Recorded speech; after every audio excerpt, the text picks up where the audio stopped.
Today we know Crimea mainly from the news in the course of the Ukraine war. It was also, in the previous history, a very hard-fought peninsula, which is mainly due to its strategic location. But besides the Russians and Ukrainians, the Germans also played an important role on the peninsula. The so-called Crimean Germans represented one of the largest minorities of the population there, and in the meantime almost 60,000 German immigrants lived there. Today we look at the forgotten history of these so-called Crimean Germans. How did it happen that so many Germans settled on the peninsula? Why did they suddenly disappear, and how are the last remaining ones doing nowadays? We'll look at all these questions in today's video. To understand the exciting history of the Crimean Germans, we must first travel to the Middle Ages. Namely, from around the middle of the 13th century, Crimea was conquered by Mongol Turkic peoples, also known as Tatars, who would shape the identity of Crimea for centuries to come. From them emerged the Crimean Khanate, whose common identity was based on Sunni Islam and which fell under the suzerainty of the Ottoman Empire in 1475. What followed was a centuries-long struggle between the Orthodox Christians in Russia and the Sunni Muslims in Crimea. In the meantime, the Crimean Tatars were so strong that they almost completely burned down Moscow in 1571. This burned itself into the Russian identity, and the fight for the Crimea was now also led by the Russians more and more brutally. Over the next centuries, the Russians initially built huge systems of fortifications to protect themselves against the constant raids of the Crimean Tatars, and from the 17th century onwards, they also launched counterattacks. The time of the Crimean Wars began, in which the Russians tried several times to conquer the Crimea for themselves and to wipe out the Tatars. However, they only achieved a real breakthrough with the support of Austria.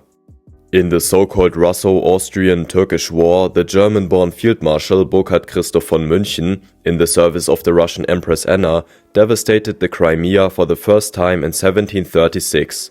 And this is where the history of Germans in Crimea begins. From 1774, the Ottoman Empire also recognized the independence of Crimea, which from now meant that it was incorporated into the Russian Empire. The surviving Tatars fled to the Ottoman Empire, and under Catherine the Great began a targeted settlement of citizens of all nations friendly with the Russian Empire. And after the support in the Turkish wars, these were mainly German-speaking nations. And so, from this time on, Germans from the region of southern Germany and also Swiss settled in the Crimea. Likewise, of course, many Russians and Ukrainians came, as well as other allied ethnic groups such as Greeks, Armenians and Bulgarians. However, the Germans also represented one of the largest minorities in the Crimea. Until the outbreak of the First World War, 314 German colonies were founded on the peninsula, where about 40,000 immigrants lived. Larger towns such as Friedenthal, Heilbronn and Zürichtal were established. Until the outbreak of World War II, the number of German immigrants increased even more to almost 60,000 by now. The entire Crimea had about 1.1 million inhabitants at that time, which meant that the Crimean Germans already represented a considerable ethnic group. But times changed with the Second World War.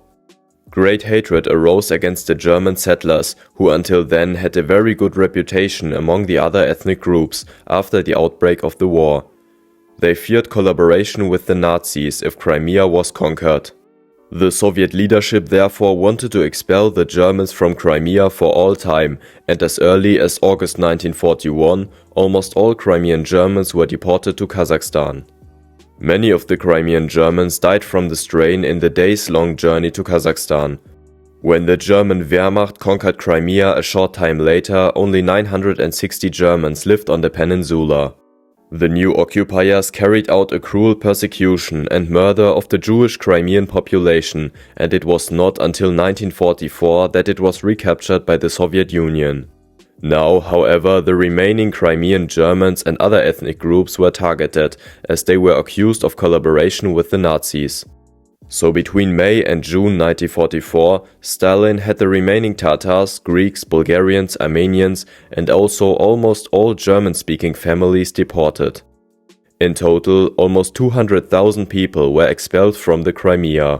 Only in the 80s, in the course of the Russian ideology of perestroika, the expels could return, but in the meantime most of them had started a new life and only a few took up the offer.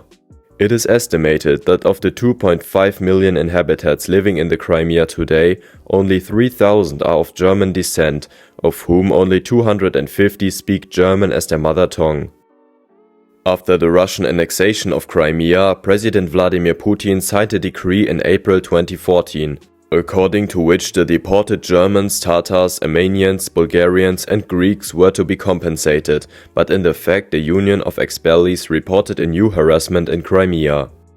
Thus, a large part of foreigners, including Crimean Germans, were expropriated and they had to sell their land to Russians.